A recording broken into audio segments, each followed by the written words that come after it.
I started doing workshops and doing groups where I'm getting up in front of others, like outside of the gym setting, and talking about resilience and perseverance and goal setting and vision and taking action.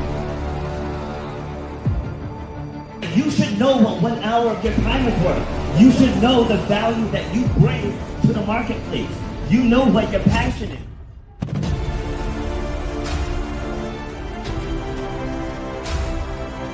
Starts with clarity of vision. If you don't have the clarity of vision, whatever next thing you get, you're not going to see it through because you don't have the clarity of vision. So the point of my pain was being told you will never run or jump again. And all that stuff, I was like, you know what? Like, I want to be able to take this even bigger. If you know why you do what you do, you have to know how to charge for what you do. That's how you're going to change your life, and that's how you're going to leave a legacy for your children and your family. You got to know your worth.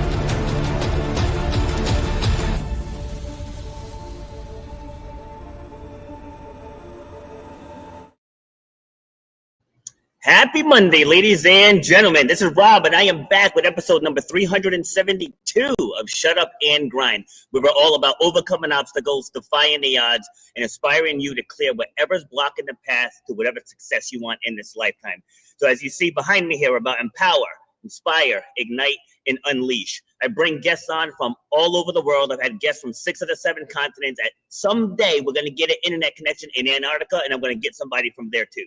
But this show is about you.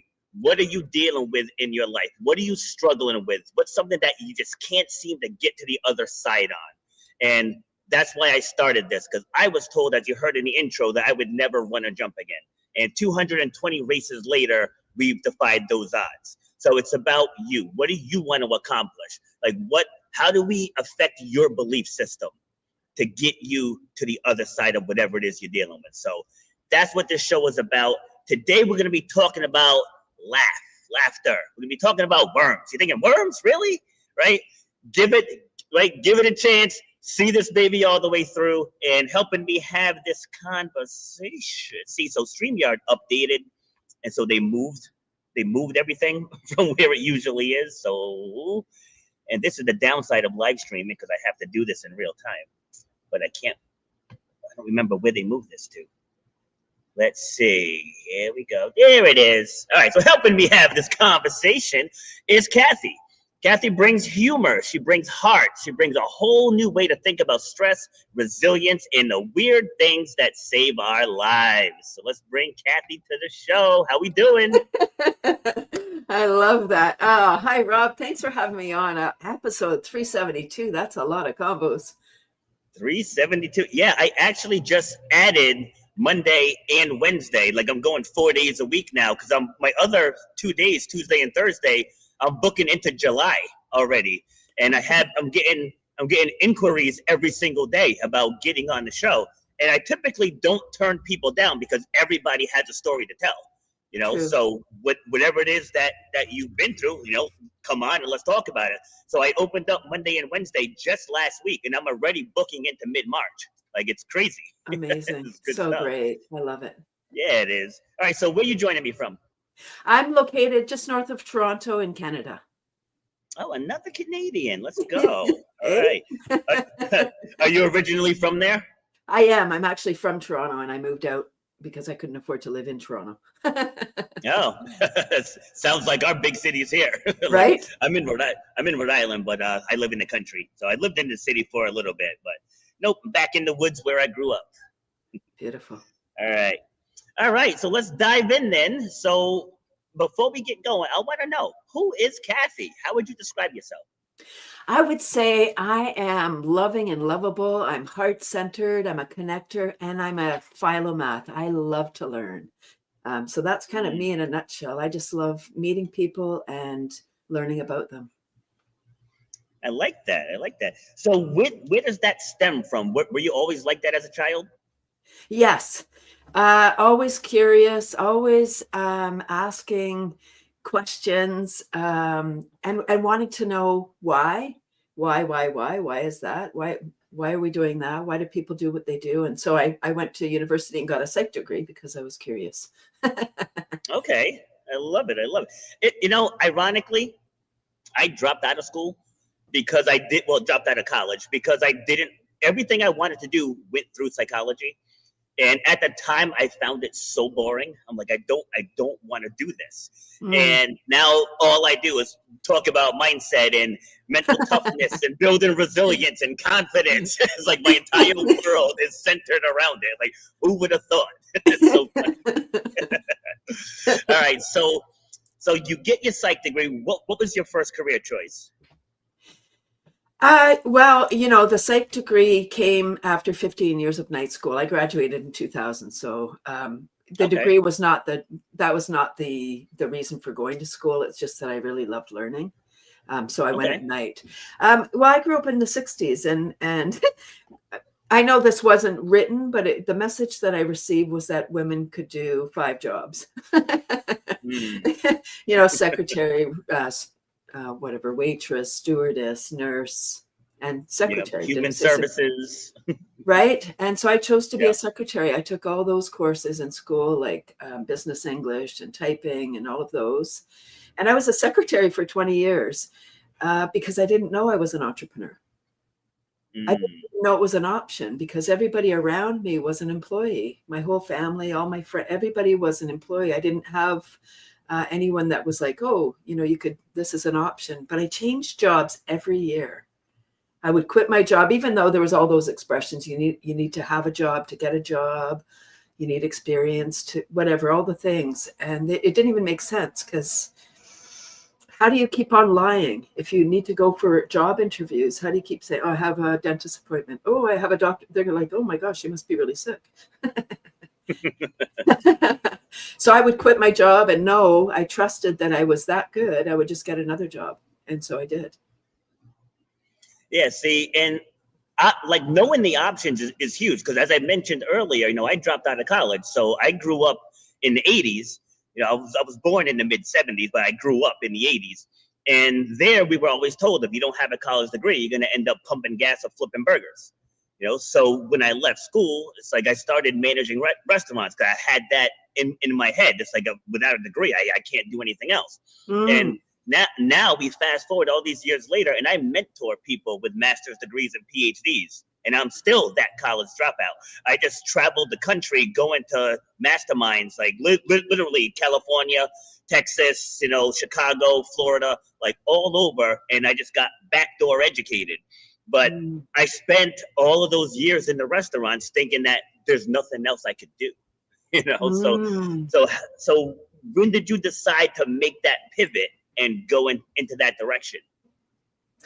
Of secretarial or getting away from that? Yeah, getting away from it. Getting away from it. So I would change jobs every year. And then in 2000, I got my psych degree and I got a job at a group home working with challenged adults. Oh my gosh, I thought I'd come home. I thought this is what I was put on earth for. I loved that work, working with challenged adults. I loved it. And I couldn't work with management. Okay. Uh-oh. Yeah, it was muted. Yep. Okay. I was so excited I hit mute. I was like, let me just shut up. Oh Lord.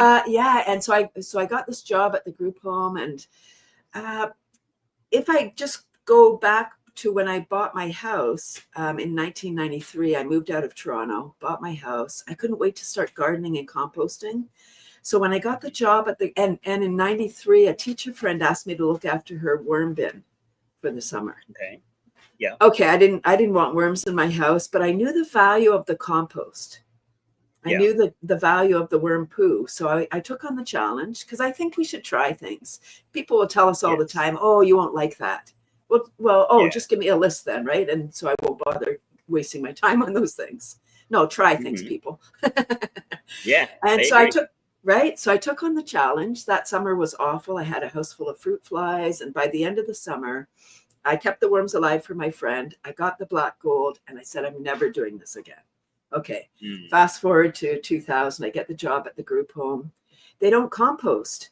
they have 10 homes and a farm. And I'm like, oh my gosh, people don't connect what they do. Like they're creating all this food waste and then they're paying a whack of dough to get rid of it. Right? Yeah. Because the food waste it's the devil. Yesterday, it was yesterday's dinner, but today it stinks and attracts food, rodents and flies and whatnot. And I approached management about composting. I said, like they had a farm, they had a vocational program where the clients would come and do odd jobs. And they said, we don't need fertilizer because we have cows. I was like, what? When you know something as an entrepreneur, you have all this insight into your industry or what you're passionate about. And I thought that everyone knew what I knew. Like, how could they not? We all have access to the internet. True. I also used to think that if I Googled something and you Googled something, we could get the same results. So I guess we're all naive in a certain way. True. Very true. And the greenhouse manager said, what about vermicomposting? Have you ever done something, Rob, and you were all excited and then it didn't work out the way you thought it was going to work out? Yeah. And you're like, I'm never doing this again. But then someone says, hey, Rob, why don't we, whatever it was. And you get that feeling in your stomach like, oh, no, not that again. That was me. And I was like, oh, not the worms again. Ew, gross. But I came home from work that day. I already had my first introduction into vermicomposting, my first experience. So then I thought, okay, let me look into this again. And I started to research the worms. And I was like, oh my gosh. Because I came to it from a different level. Like when we read a book for the second time, we're in a different place in our life and we've read the knowledge once already. So we get different insight. That's what happened to me. And I heard the messages that the worms were telling. They eat half their weight per day in food scraps. They turn garbage into gold. It's natural fertilizer. And I really had an epiphany. I was like, oh my gosh, this is beautiful. And I heard that the average family produces a ton of organic waste in a year, and that a pound of worms and their descendants could transform a ton of organic waste in a year. So I thought, wow, every family needs a pound of worms. And I'm just the one to put a pound of worms in every house. All right. So you turned that into a business? I did 23 years ago. No kidding. Wow. Selling worms by the pound. All right. Yeah. So talk me through it. So, I mean, you just touched on it a little bit, but like, when did you realize that you could do something bigger with it? Okay. So back to the group home, I got injured at work and I came home and I was stressed. Like, oh, how can I do my job? I felt ineffective at work because I got injured by one of the clients. So I came home, there was an ad in the paper. I totally trust the universe. I really trust that what comes my way, what is placed in front of me is meant for me. And I came home, there was an ad in the paper when we used to have little local papers. We don't anymore.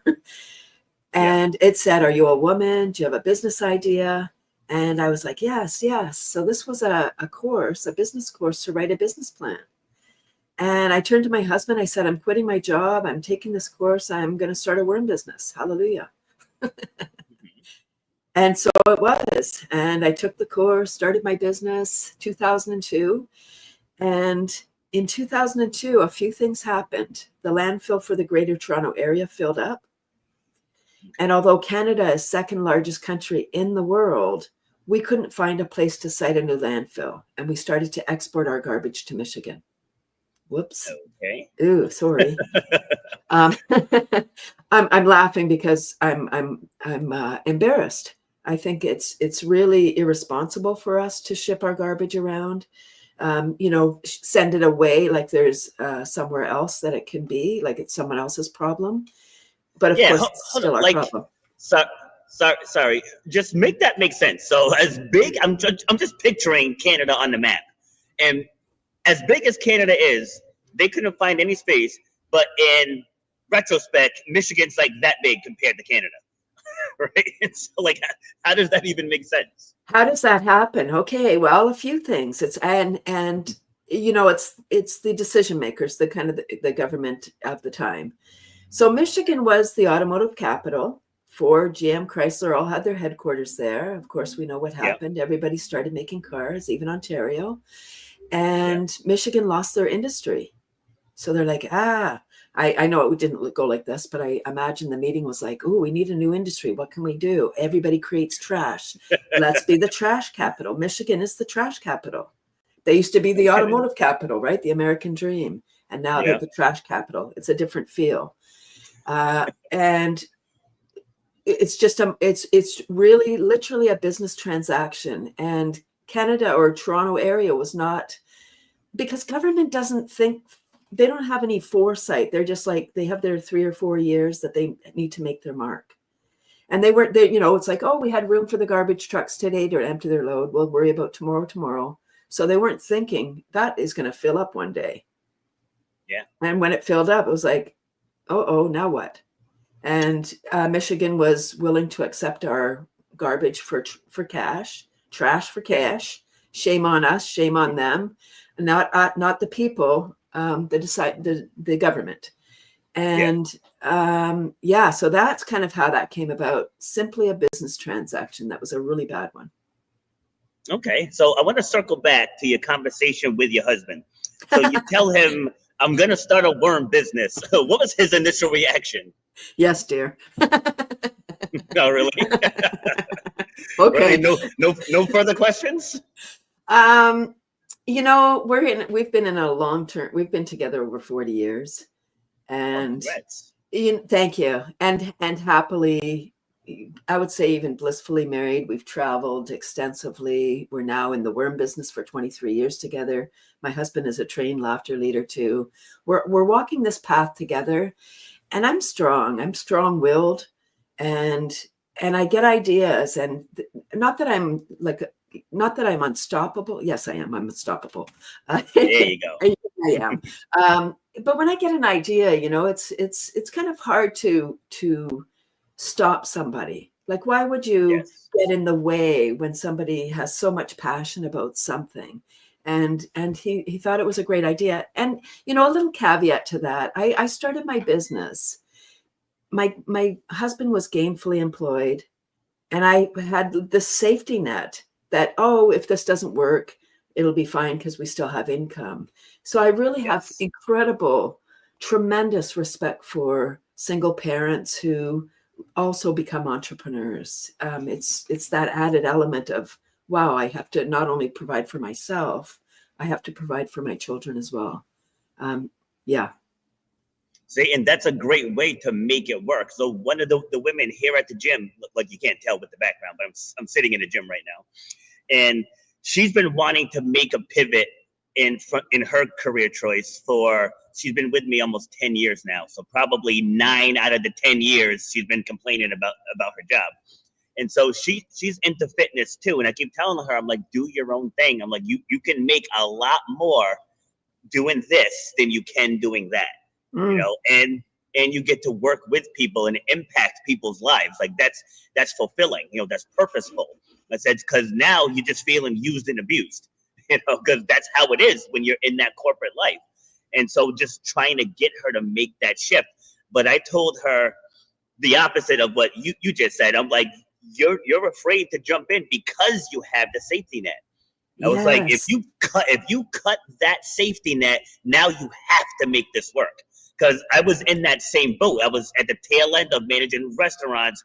I was starting to build up a fitness business. And it was hard to let go of that steady paycheck every Friday. It was very, very hard. Then you mentioned the universe. The universe intervened, and I got fired from my job. And so I pursued fitness. I was like, I have to go full force now. I didn't have a game plan. I didn't really know how I was going to do it. I didn't have a lot in savings, didn't have the best credit, but I just knew I was good at getting people to believe in themselves. And so I leaned into that. So I want to know the exact moment, right? The exact moment. I know it was a long time ago where you knew you had to run with this worm business. I was all in right from the beginning. When as I was learning about, the worms and the magnitude of what they do, they're the original alchemists. They turn garbage into gold. And in North America, we've destroyed the soil. So I knew when I took that course, when I started my business, the landfill closed. I had a solution. 6 million people in the Greater Toronto Area. I had a solution for the condo dwellers, the people that didn't have space for outdoor composting. I had a solution for them to do composting inside. And it's fine if you live in a house too. So I knew I was all in right from the beginning. I didn't want a job. I didn't want a safety net. I didn't want to have a full-time job and just do this on the side. I was doing this. This is what I was doing. It had to work because the universe needed it. And that was part of my challenge is I didn't have any entrepreneurs that I could, I did take that course. So I did have mentors in the course. I didn't have any examples in life. So I just was like winging it. And I thought that my passion and my energy and my enthusiasm and my knowledge about this would convince people. And I have a psych degree, so I'm curious. I would have a table wherever I could, educating people like, oh, this is so great. And although I had a worm on my shirt and worm pictures and worms everywhere, when people are going to those shows, they're kind of going along blind in a way. Like they go from one table, they go to the next, and they're not really paying attention. So worms were everywhere, and they'd come and they'd say, what are you doing here? And they'd say, oh, worm composting. And then they'd like get all in their head, worms, ooh. And I realized, if people were traumatized as children by worms after a rainy day or somebody chased them around or a fishing incident, the green goo, they're not looking to that as an adult for a solution. They're not even looking there at all. So I had an additional barrier to pass. There's a line in the sand. People want to do the right thing. But yeah, worms in the house was not something many people are willing to do. And I pivoted at that point. Yeah, sorry, go ahead. No. Go ahead. You pivoted. I was like, okay, how am I going to do this if people are afraid? Because my goal in 2002 was to put worms in every living space, every house, every classroom, not just one in a school, every business, every community, worms everywhere. So if you're eating an apple, you have your apple core, you're like, okay, where's the worm bin? Like the recycling bin. That was my goal. So I said, if I'm going to do this, how do I do this? And I started to do school workshops. And over 100,000 students have seen my presentation. Wow. That's awesome. Wow. So describe composting so that the people listening will have clarity. Composting is nature's way to look after our organic matter, our food scraps, our grass clippings, our weeds, the stuff, and it's usually done outside. No special equipment is required. You need carbon and nitrogen, so the browns and greens. Browns would be your brown leaves and grass, paper, cardboard, and the greens are your food scraps, grass clippings, the green ones. And then you mix that together, turn it, add water, and after a certain amount of time, it turns into compost or humus that you can put on your garden. I'm talking about vermicomposting or worm composting. Can be done inside or out, but in Canada, of course, it needs to be done inside in the winter, or in Texas or Florida, it needs to be inside in the summer. True.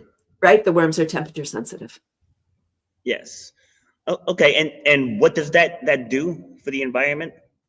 It's reducing. So food waste is one of the biggest contributors to climate change, because as we're trucking it around, the fumes from the trucks, first of all, but also as the food is decomposing, it's off-gassing methane.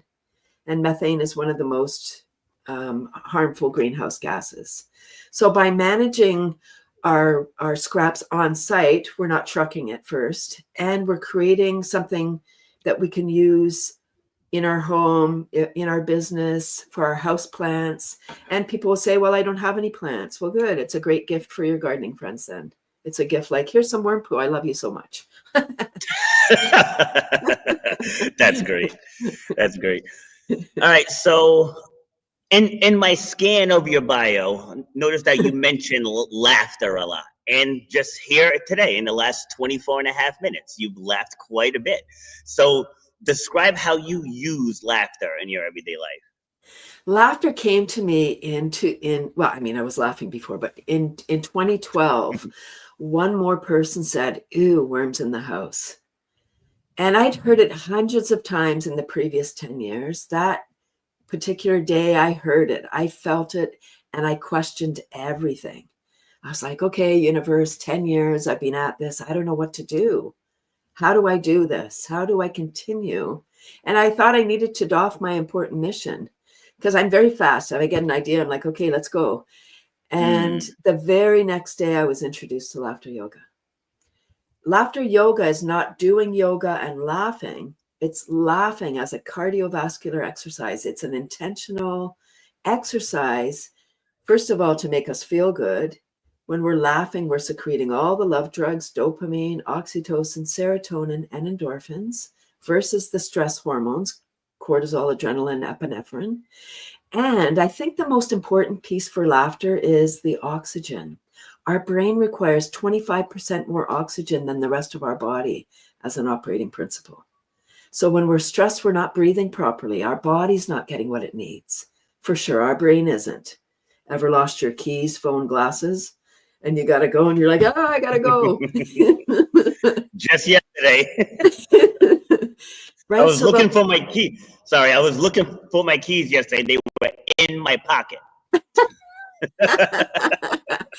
No right? word of a lie.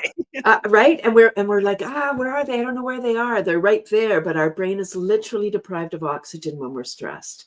So it can't help us. So what we need to do when that happens, I can't prevent you from losing things, sorry. But I can give you a tip. Next time you're flapping around, stop, take a nice deep breath in, laugh it off, and then apologize to all the people you just yelled at. And your keys, phone, glasses will magically appear. Or you just ask, okay, where did I put them? And just wait, the answer will come. So it really, laughter has changed my life. I started to attend laughter yoga. I loved it so much because it changed everything. I think on a certain level before I became trained as a laughter yoga leader, I would take it personal when people said, ew, worms and that, because this is my baby. Like, this business is my baby. I don't say ew about your baby. Not out loud. That's hysterical. And so I think laughter yoga gave me permission to not take it personal anymore. I became more resilient, more joy-filled, and it just, like, I'm healthier. I'm healthier, happier, and more productive and more creative for sure. Great answer. Great answer. I'm glad you said that, right? Because people let other people throw them off course all the time. Like when I was transitioning into fitness, this was in 2008. And you can remember 2008, we had a recession. And everybody was in my ear, family members, coworkers, like, you're crazy to do this now. How are you going to do this? You don't have a business background. You don't this, you don't that. And I was like, you're still working a 9 to 5. So don't worry about me. If it was like an entrepreneur warning me about starting in those times, maybe I would have listened to it more. I was like, but you're doing your thing. Let me do my thing, and we'll figure it out. Like, you just keep your eye on the prize and you figure it out, right? Because like I know you said you want worms in every single household. For most products, that's just not feasible. It's like, I would love to say I want to train everybody in the town to be Squamish, Rhode Island. It's not going to happen. I just got to carve out my niche, right? The people that want what I have, they will come to me, and then you do what you do and you just stay within your purpose. So I want to assume that's similar for you. Absolutely. Well, when I took on the school workshops, I knew what I wanted to do. Speaking I don't have a fear of public speaking. I don't know why. A lot of people do, and I don't. So that filled me up, just doing the school workshops, seeing the expression on the children's faces. Because again, we're talking about Toronto mostly, large urban center. It's a concrete jungle. You imagine like New York or any large center, Chicago, lots of condos and concrete places without a lot of green space. Many of these children have never even seen a worm, never mind held one. So at the end of the workshop, we set up a worm bin. The students do, which is so fun, hands-on. They get their hands dirty. Although that's another whole thing. A lot of kindergarten children are like, ooh, I don't want to get my hands dirty. What? Yeah. Yeah, you do. A lot of adults are like that. Well, that's where they learn it, right? Yeah. And so imagine a 5-year-old saying, I don't want to get my hands dirty. No, that's taught. Yes, you do. Jump Yeah. in. And I so love it. right. So the trepidation of the children are like, they're so nervous, and I have them hold their hands out. And then I'd say, just feel what it feels like. They don't have teeth. They can't bite you. They can only add, because when we get attached to something, that's when we want to save it. And I use the forest as an example. If somebody has never walked in the forest, why would they care if they plowed it down and built houses? Who would care? I've never been there. I don't care. We don't understand why we need the trees. Same with the worms, like they seem to like this little creepy thing. But it plays such an incredible role in our planet. There's worms everywhere, except maybe Antarctica. Maybe when they get internet over there, you can have a chat and I'll send some worms. That's great. Oh boy. Okay, you're back. It froze again for a second. Like, I'm not sure if that's you or me. I got a new computer, a new laptop, because my old laptop had an Ethernet port. So like I can hardwire the internet, and this new one does not have one. So this is only my second podcast doing it over Wi-Fi, and so far so good. But like I said, it does freeze a little bit today. But like I said, I don't know if that's my end or your end. But that's neither here nor there. How much time we have left? We got a few minutes, right? So let people know, where can they find you if they want more information on this, and like share your social handles and all that, and then we'll start working towards bringing this down. Yeah, so my worm page is cathy'scomposters.com, Cathy with a C. And my laughter page, I'm really focused on laughter now, because since 2020, we have a global mental health tsunami. It was here before 2020. It's just bigger. How do you torture people, Rob? You put them in isolation. Yeah. Like even people in prison don't want to be in solitary confinement. Right? That's right. Right? So in Canada, we were locked down for 2 years. We did have, we were allowed out every now and then on weekends, but it seems funny now. It's like, wow, we lived during a pandemic. The whole world shut down. It's hard to even remember the feeling. Real. But there's still a lot of people struggling. And although I really want people to care about the planet, it's hard, it's almost impossible if you're in a mental crisis. You can't even care about your neighbor. So my laughter page is cathysclub.com. And if I may, I would love to invite you and your listeners to, I have a free online laughter club every Tuesday. It's 9:30 a.m. Eastern time, 30 minutes of super fun self-care. Again, it's not doing yoga and laughing. It's laughing as an intentional exercise. As a laughter yoga teacher, I incorporate tapping, brain gym, qigong, all kinds of energy modalities. Laughter is complementary magic medicine that connects us on a very deep level. When we're laughing together, we're completely present. We're not thinking about yesterday or tomorrow, that conversation. Why did I say that stupid thing? We're not even thinking.